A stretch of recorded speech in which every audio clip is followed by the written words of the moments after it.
Hi, girls. Welcome to Burnout Business and Body, the podcast that inspires you to take care of yourself and your life in 3 powerful ways. Hi, I'm Nicole, and I'm your stress management health recovery coach, here to help you slow down and reconnect as you rediscover that there is peace that lives beneath the pressure. And I'm Belinda, your business leadership and team coach, here to show you how to grow a business that supports your life and your team and builds cohesion to lead to greater connections and healthy profit. And I'm Sabina, your performance coach, teaching you strategies and shortcuts to work with your body and mind instead of against them, so you get more done in less time. Optimize your energy from the inside out. I love that. Speaking of inside out, Sabina, I'm going to talk a little bit today about what got you started. Tell us a bit about your journey. Yeah, so I think, you girls know a little bit, but I think, or not I think, I know 100%. I was a really stressed, anxious kid, and I grew up in a household where my father's Pakistani, mum's English, and growing up in the 70s, there's a lot of angst around that. Parents were, I suppose, there's a lot of prejudice. They were shouted at, running down while they were hand in hand down the street. And that was mirrored when I went to school. There was a lot of prejudice. And even though it was sort of a multicultural school, there was still prejudice. Um, and I think I always stuck out a little bit. I didn't look right. I didn't wear the right clothes. I just stood up. I was very, very quiet. So I was, I attracted a fair amount of bullies. In fact, I say attract. I didn't attract them. They targeted me, and it played a really hefty part in my mind and my body. I was really stressed. Coupling that with the fact that I know my parents had got a lot of sort of racial stuff that was going on around in those sort of 70s and 80s. And it showed up in my body, primarily in my digestive system. And I couldn't go to the loo. I was so stressed all the time. I was anxious all the time. And, back then, no one, even now, some doctors or health professionals won't recognize it. And there was no link. Nobody mentioned a link between stress and my digestive system. They just said, you've got a lazy gut. You have to take these different types of laxatives. So it had all these different lotions and potions that you had to put on. And that was really, I think I was 8 years old, but that never really ended until I was 34 with the digestive stress. Um, Wow. mm, and I'm quite sensitive to stress. So I think I picked up on a lot of stuff that wasn't, some people might not even notice. And yeah, so the digestive stress was the start. And then I decided because I was sort of a little bit, I didn't fit in, or I felt I didn't fit in, I, like most girls, or like a lot of girls, uh, start trying to fit in instead of being happy with myself.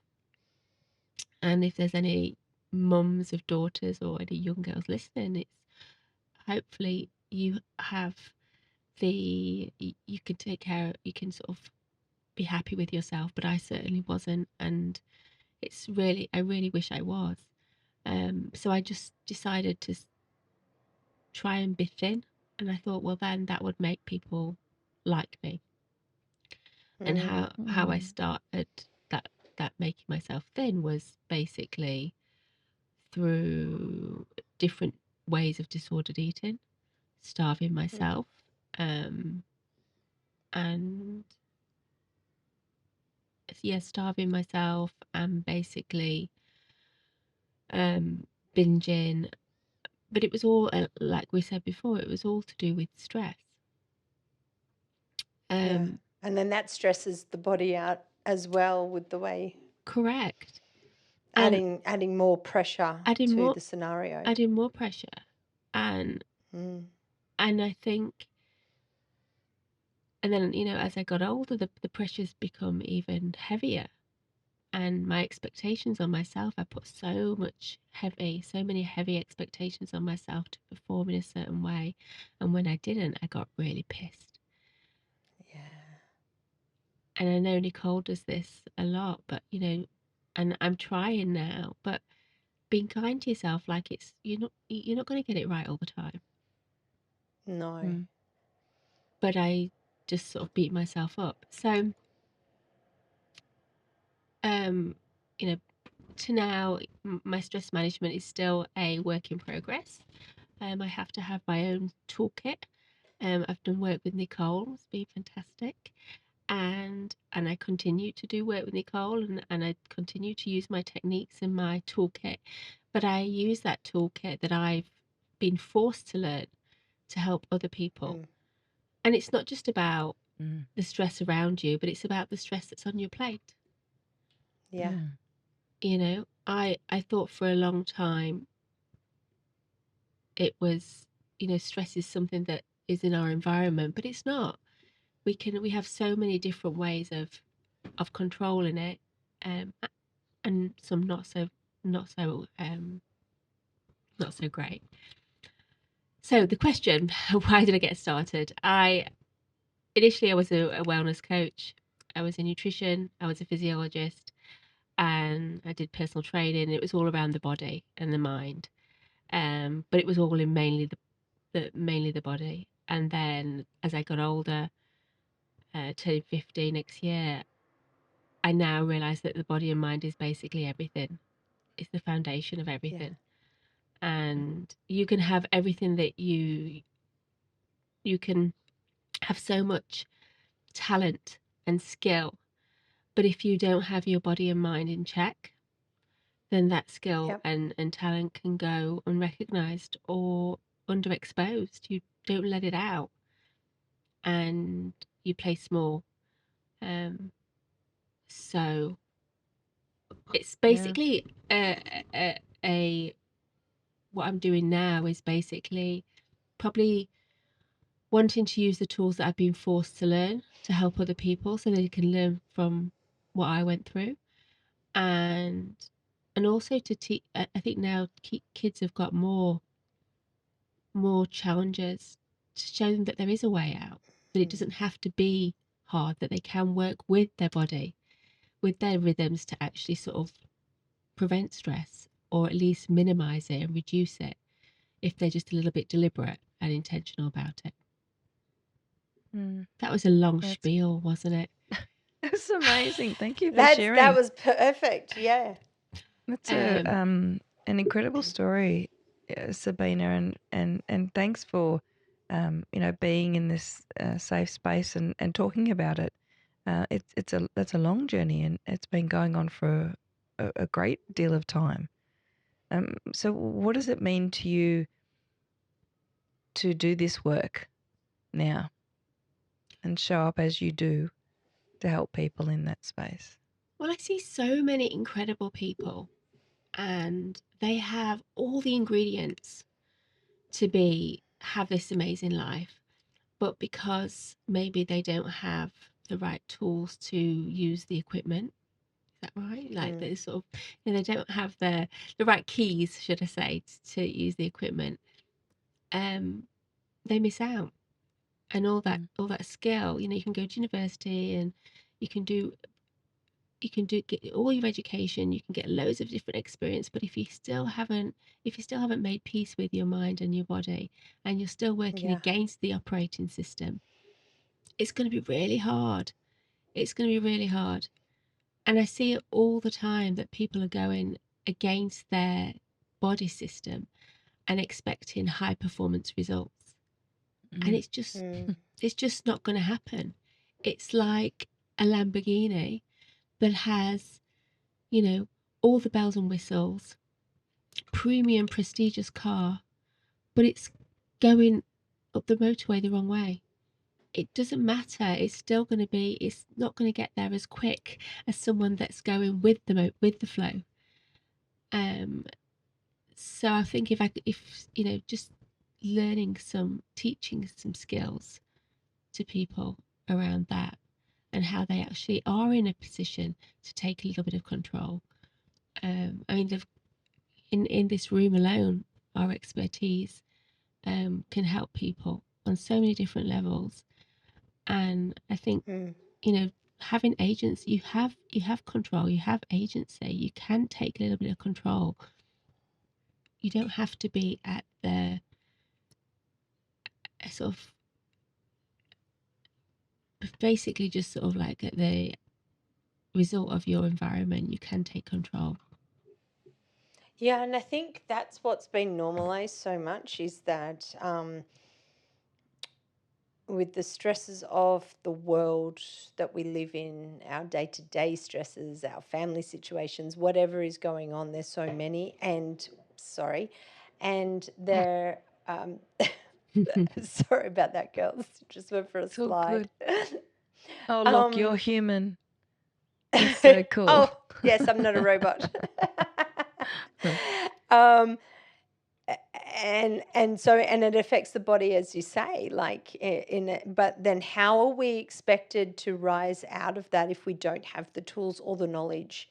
And society's normalized that to dismiss ourselves so much in that gets dismissed. And that's, I guess, what we want to bring to the world in our podcast is let's normalize what we actually need and what everything means, so yeah, it's great that that's your passion and your drive and what you're learning.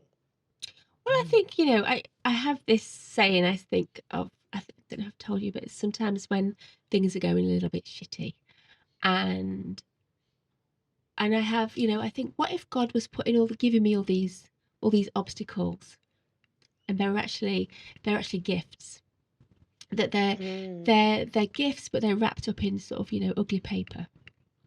Yep. And if you think about that and you see it, and we all, we all know, like, you have like a choice, life happens to you or for you. But if you think of it happening as it's happening for you, and they are gifts, even the challenges, and what can I learn from this? And with the right frame of mind, what can I learn from it? Maybe it means that I need to go see somebody to get. Nicole has tools, Belinda has tools, I have tools, to learn those tools so that I can empower other people. But by doing that, I think we do have, by using that kind of language into ourselves, it's okay, we'll get through it. We can learn from this. What can we learn from this? Then it can be helpful. And that help that you've been delivering to clients, because you've been coaching for how long? Yeah, so I started my nutrition. I started nutrition 15 years ago. Before that, I was physiology, and then I suppose I've worked probably about 7 years primarily in business. But before that, it was wellness and health. So it's been a little bit off and on with kids. But I think it's all necessary. It all was necessary to bring me to what I'm doing right now. Yeah. And over that period of time, have you found that any leader or person in business has been all together? Have they had all the answers? I've not really found one. Good. No, I mean, because I haven't found human. a unicorn either. I think there's a lot of people that think they have it together, but then you realise, by doing coaching work and by looking a little bit deeper, there are so many things that we go into. So no, I haven't just yet. Well, it's interesting when people come your way, and some of the business owners or people that will come into my sphere come with a lens of, hey, this is how I'm doing something. and which we all do. We all arrive at the table with our own map of reality, or our own feelings, emotions, and knowledge. And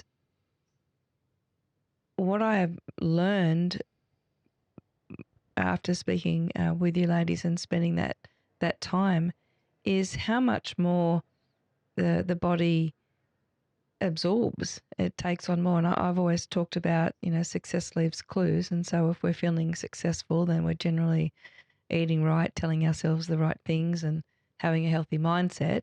And then we're Yep. feeling good, empowering our teams, and that's coming to fruition.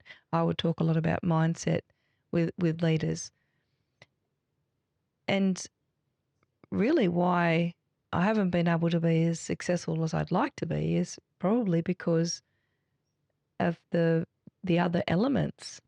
The making sure that the mind is completely healthy and the body is listening to everything else.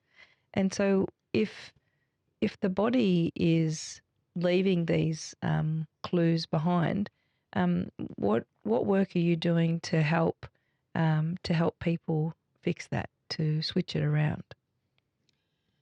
Yeah, so the body's always trying to communicate with you, and the point is most of us aren't listening.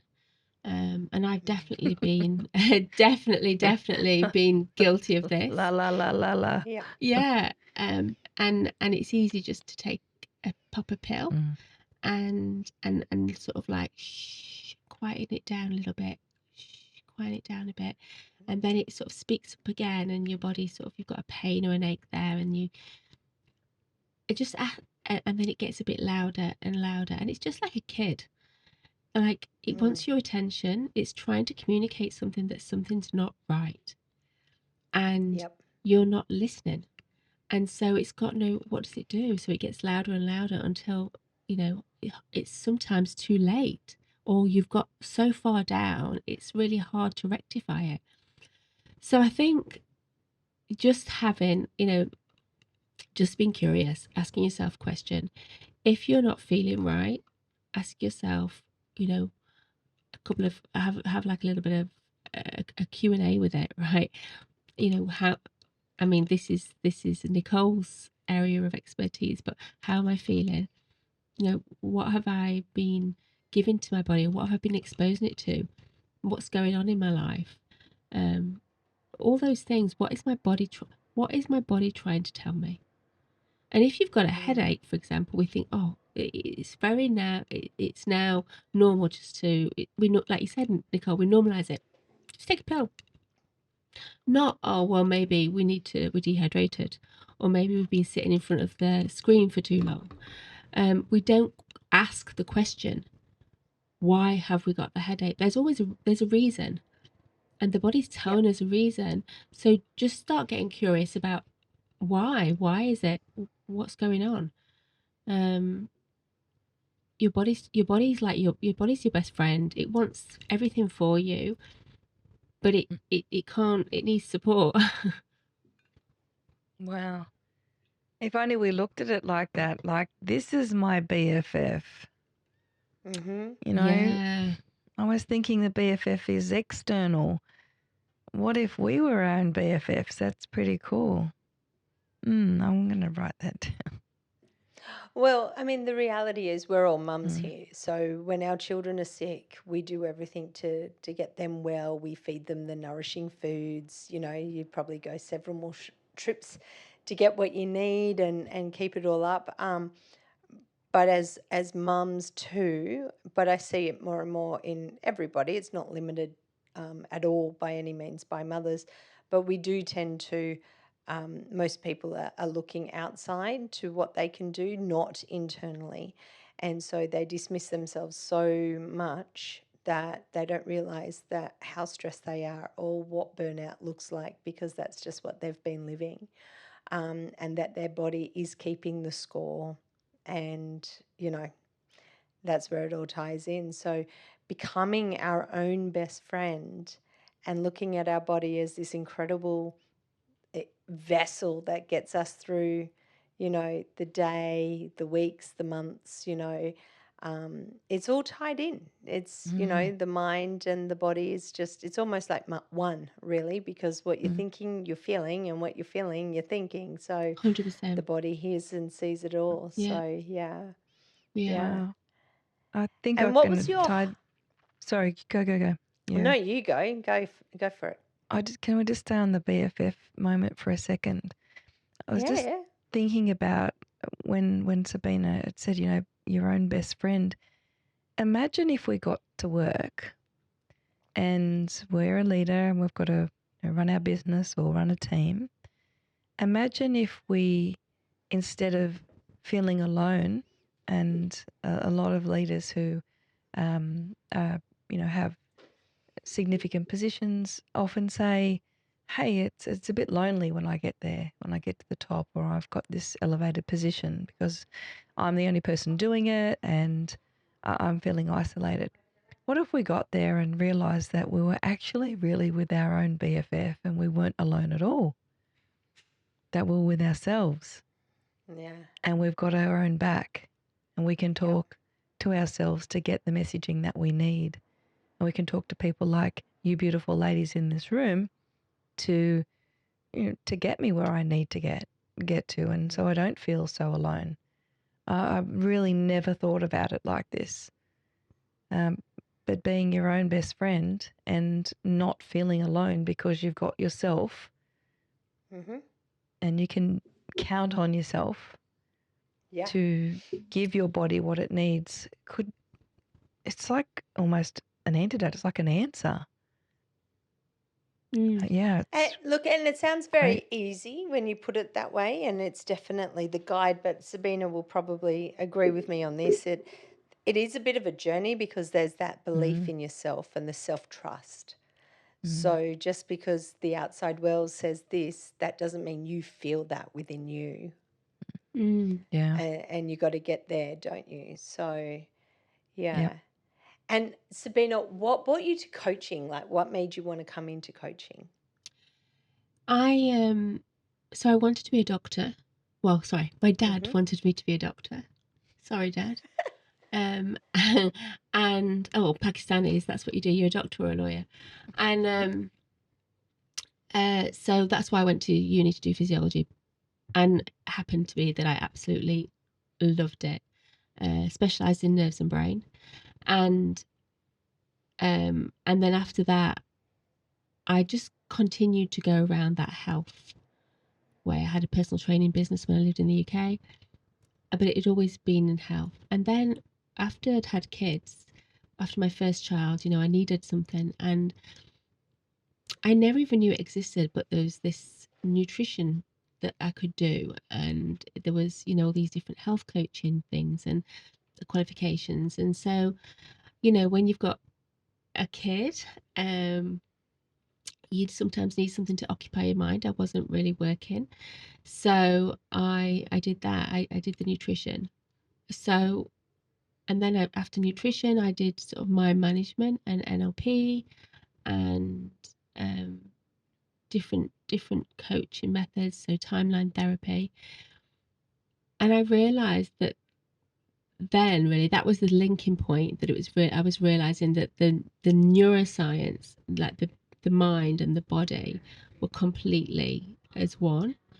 I'd never really thought of it like that. And so so then I just became sort of attracting. We're talking about attracting all these people in my life that were coaches, and they were saying, well, we do this. And I thought, my gosh, I can empower people using my experiences that I've had, and use tools and the qualifications that I've got to help people learn some skills, some real simple but solid life skills to help them get ahead in life and be the best version of themselves. And it was just like gold. It was just like a light bulb moment. And so so that was that was it. And it's just evolved into something completely different as Love that. I've got on. What what a journey you've certainly done a lot of things, specializing in nerves and brain, and that very medical side of things where you can really talk to parts of the body and it makes sense to you. Not like me. You can help me make sense of this, which is amazing, and our listeners. What's happening now? So with your clients, with all of the experience that you've got, what are some key takeaways? What are some things that we absolutely have to do that you've learned, like the musts around taking care of yourself? I think realizing that we need to put our own oxygen mask on first, and I think we talked about it in a episode before this about the morning routines. But even if it's not in the morning, even if it's at work or at home, when you're running around trying to get your kids sorted and getting them ready for school or getting them ready for bed, whatever it is. But actually, even just taking a few deep breaths in for yourself, put your own oxygen mask on first, because then you can help them at a much more better level. You have the equipment to help them. You're more equipped to help them. You have more energy to help them, even if it's just a little bit more energy, more patience. So helping yourself first is, and it starts the first. That's why I love morning routines. It's something that's so simple, but it can change the trajectory of your life.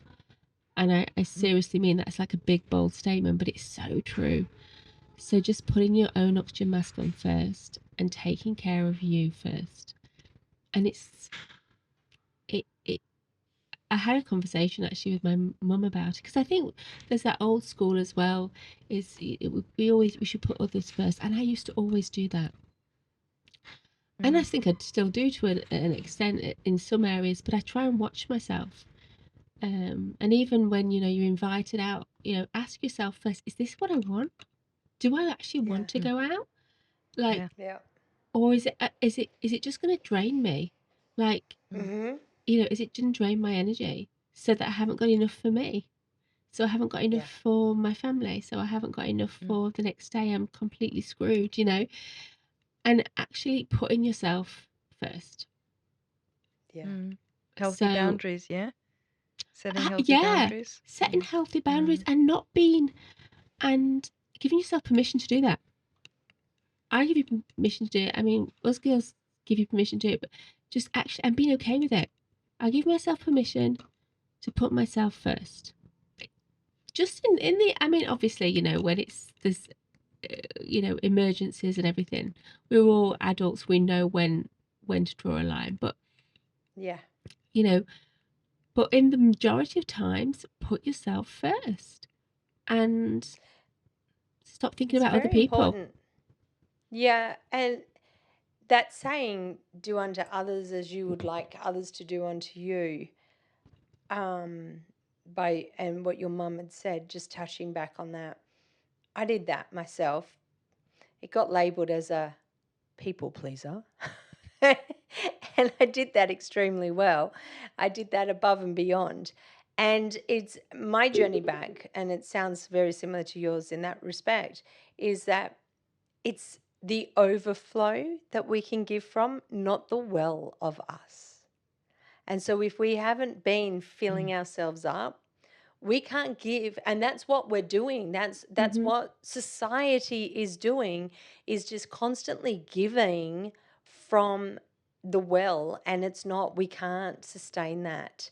And it's learning that we give from what overflow we have, and we draw the line when it comes to the well, and it's like, sorry, got nothing left to give.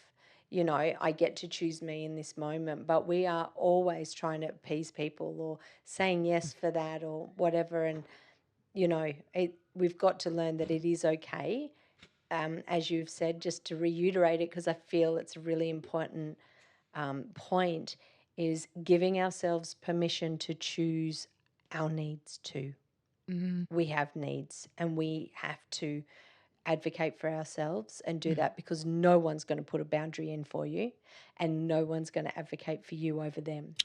And So that advocation, that being doing that. Oh yeah. mm, Mm. mm. And that's Sabina. So setting these routines, putting your oxygen mask on, is that a lot of the work that you're doing with clients, or some of the basis of It some of the is, work and that you're doing with clients? it's often very simple. I'm probably putting myself out of a job there, but it's the simple. Then everyone will be doing it, okay? So, but it's the simple and we're not. stuff. It's the simple stuff that makes the most impact. The simple stuff, accumulative habits and behaviors that we do every single day, and then just, I mean, habits and routines. Obviously, there's more to it than that. I call it the performance triad. So how I put it is basically that mindset, looking after your mind, or cognition, cognitive precision, and looking after your mind, and then your energy levels, and then performance discipline. Like, do those habits and behaviors again and again and again. Boring as batshit. Yeah. But discipline gives you freedom. And obviously there's going to be days when we don't do it. That's okay. You just get back on the horse, and but you know exactly where you're going, because your body loves predictability. Your body's wanting to conserve energy all the time. So if you've got a pattern that is supporting its natural rhythms already, and which the morning routines I teach do, and you're up the same time every day, you go to bed the same time every day, it knows what it's getting into generally all the time, then your body's like, oh, I've got all this energy that I don't need to utilize in learning new things all the time, and learning, you free up more energy because those routines and behaviors just keep going. So routines and behaviors can be just really can accelerate results. Something so simple, and you free up so much of your time as well, just by working with your body in those internal routines and synchronizing those external routines with the internal routines. Sounds more complicated than it is, but it's really simple stuff. Wow, it's a great story, and an excellent reminder that we have to take care of ourselves. What I love to, just before we wrap up today, what I loved, I have to say I loved the most was talking about the BFF being ourselves. But secondly, is that routine. You talk about the morning routine is important, but you said something today that really struck a chord with me. You said anytime. And so quite often, where we don't get something done in the morning with, the day's ruined. I haven't taken care of myself, so it's gone. I love how you come back and said anytime. So really, if I did miss that morning, but I could take care of myself, mid-morning, afternoon, as long as I come back to do that, is a really important lesson that I got out of today. And this conversation that, I don't need to beat up on myself if it was a hectic morning and I was busy with the kids or clients, and other people needed me. So the boundary had to be with them and not myself. I could still take care of myself later and be okay with that. Yeah. So thank you so much. I really love it. Thanks. No, thank you. Thanks for listening to my going off on some craziness with my but I think more than now, like, it's a bit of a legacy that we all can do, is if we're parents especially, right, we have the ability to impact our kids, and they are going to have much bigger stresses in their life than what we do right now, and bigger challenges. And so if we can equip them with some really solid habits, and they are high performing habits, then we can, obviously education, but we can really empower them, so that when, whatever happens in 30 years time, or 2 years' time in terms of what's happening, then they have something that they can still connect internally, that they still know that they do have some agency over what is going on. They still have control over how they react. They just have to be intentional about it. And they kids learn by watching us. Yeah, they do. They do. Thank you so much for this spotlight conversation today, Sabina. Thank you, ladies. It has been a great story and an amazing journey that you've had, and helping so many people because of the journey you have is amazing. And our vision with this podcast is simple. Burnout, business, and body aren't separate. They're connected. When you take care of all three, you don't just survive life, you thrive in it. We're here to motivate, educate, and encourage you to take care of what matters the most, which is you. If you'd like to know more, follow us. We can work with you individually or as a team to help you improve burnout, business, and body. And we will see you again soon. Bye for now. Thank you. Bye. Bye, ladies.